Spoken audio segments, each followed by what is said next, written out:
Welcome back to a reading corner. We're going to be covering the second lore segment for the Wolverine, Rising Pulse. The mutant known as Wolverine let out a primal scream as his razor-sharp adamantium claws sliced through yet another of Ultron's robotic drone soldiers. "Easy, Logan," Magic said to her fellow X-Man. "If we're going to win this battle and save Krakoa, we need your head in the game, not just your claws." "Thanks for the reminder, Snowflake," Logan said as he took a deep breath. Pulling himself back from the edge of a berserker rage, the cloud of red obscuring Logan's vision began to fade. He was once again able to survey the battle taking place around him with a clear mind, and despite the devastation sweeping across the nation he called home, he liked some of what he saw. Magic had already returned to battle, using a giant soul sword to cut multiple androids in half with a single stroke. Around her, a horde of demons, Magic's loyal subjects from Limbo, the netherworld in which she reigned, stood at the entrance of a Krakoan gateway, eviscerating any mechanical invader that dared to pass through the living island. Logan had been fond of Magic ever since she was a little girl, but seeing the strong and fearless warrior that this version of her had grown into filled him with a sense of pride that he rarely felt. Oh, thank God, I was a little worried about where that line was going there. Nearby, another mutant warrior was skillfully fending off Ultron's forces with her psychic blade, but this one was only vaguely familiar to Logan. True, he and Psylocke had fought side by side for many years as members of the X-Men, but this woman, who simply referred to herself as Psy, was a version of Psylocke from another timeline who had only recently arrived on Krakoa. And unlike the alternate Magic, this Psylocke was vastly different from the one Logan knew. Even so, she defended her new home as if it had always been her own, which is all that Logan could ask for. And her pet wolf, who had happened to share both Logan's name and his ferocity, wasn't so bad to have around either. Logan heard a noise coming from the shoreline and turned to see a small army of sea creatures emerging from the churning waves. The aquatic beasts blasted the bots with bolts of seawater. A massive monster even shot an enormous laser, obliterating an entire squadron of Ultron's drones. Namor, the king of the seas, stepped up next to Logan and smiled proudly. "You mutants are lucky to have me on your side," Namor said. "Ultron's toys are no match for the monsters of the deep."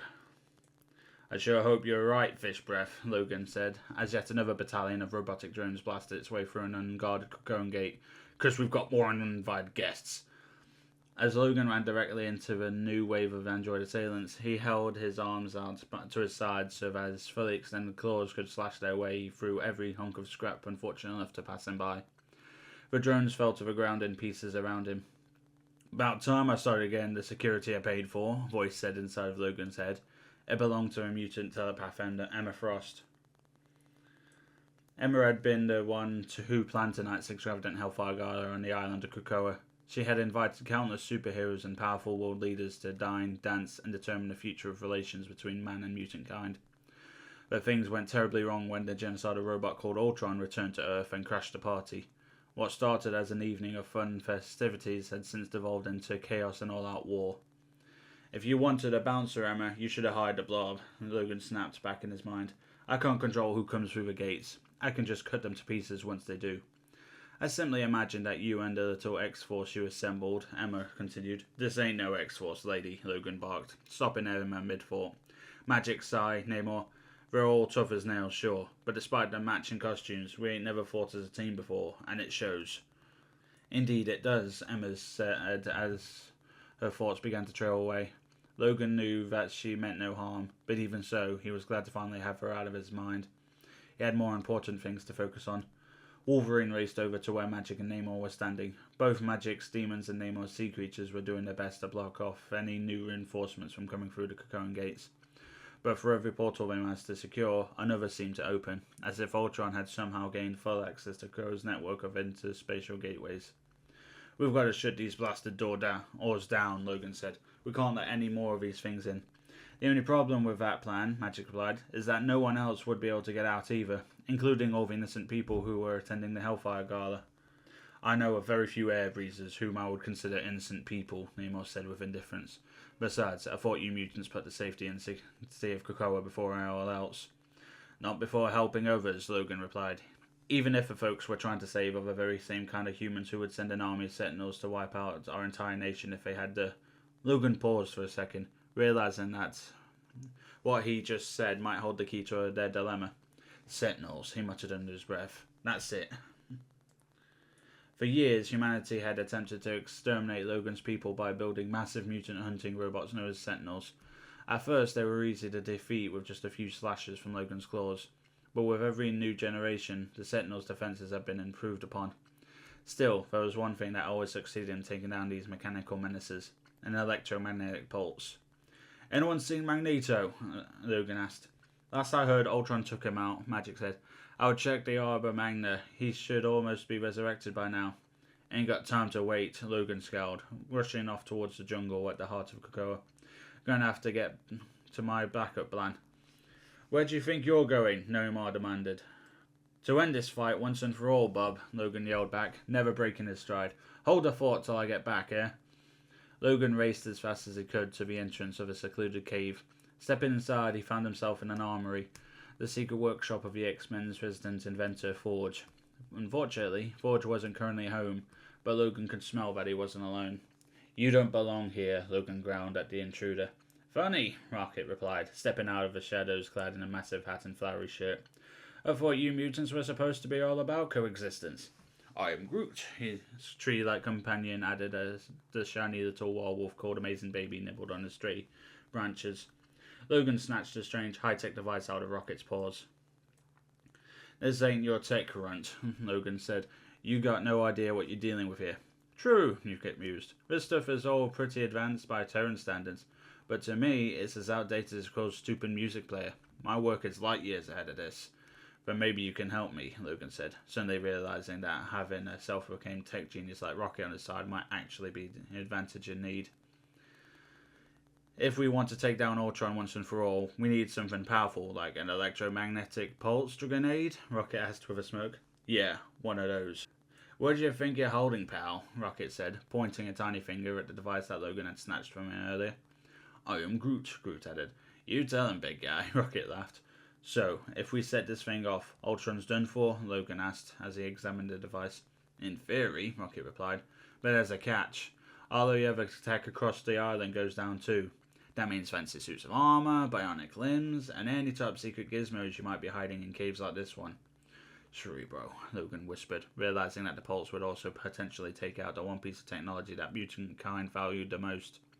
Cerebro was used to store the genetic data and memory profiles of every mutant on Krakoa, making it the key to their resurrection protocols. If the EMP destroyed Cerebro, it would take the future of Logan's people with it. Did you say Cerebro? Rocket asked, raising a bushy eyebrow.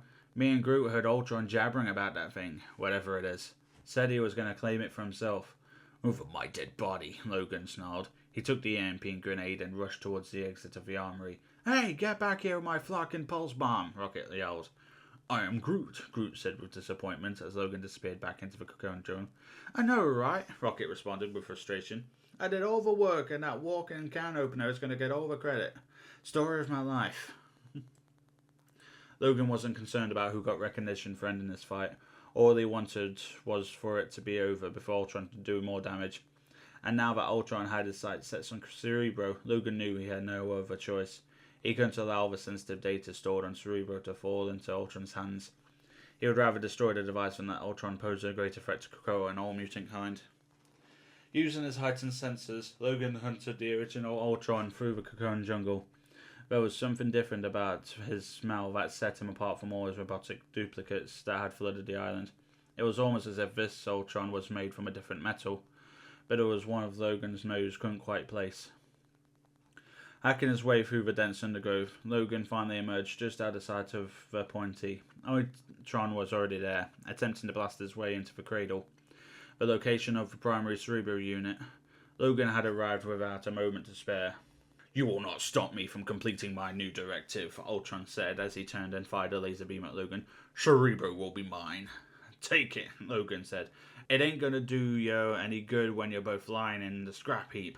Dodging a barrage of lasers, Logan tossed the EMP grenade at Ultron. A split second later, an enormous burst of electromagnetic energy released from the tiny bomb. Logan's body was sent hurling backwards by the blast. It felt as if his bones were about to be torn out of his body, but he could handle the pain if it meant Ultron was shut off for good. For a moment, a hush fell over Krakoa, but then an unexpected voice broke through silence. A valiant attempt, Ultron said, hovering over to look down at the disorientated Logan. But my body was forged of mysterium alloy. Electrical conductivity simply charges me. And it seems your dear Cerebro is still online as well, thanks to the vines of cocoa that kept it grounded. No, Wolverine groaned. It seems that all you managed to do was wipe out a few of my soldiers, Ultron continued, and nearly all of the weapons belonging to your fellow heroes. I really should thank you for the assist. Ultron released a massive burst of energy at Logan, burning most of the flesh of his adamantium skeleton in an instant. Logan roared in pain as he was roasted alive. But I have worlds to conquer. Logan laid helpless on the cocoon soil, only able to watch from a distance as Ultron entered the cradle to reclaim Cerebro. As his healing factor finally started to kick in, Wolverine vowed that he would finish the job he had started in the only way he guaranteed to take Ultron out of service permanently, with his bare claws. So yeah, that's the story of where Wolverine got to, well, how Wolverine was faring in the fight with Ultron on Krakoa. And obviously, if you've played the Krakoa map and seen the end screen, you know that while he does succeed in defeating Ultron, Ultron succeeds in basically uploading himself through the resurrection protocols. What that will mean for the future of this little story remains to be seen. But anyway, thanks for watching, and I'll see you in the next one.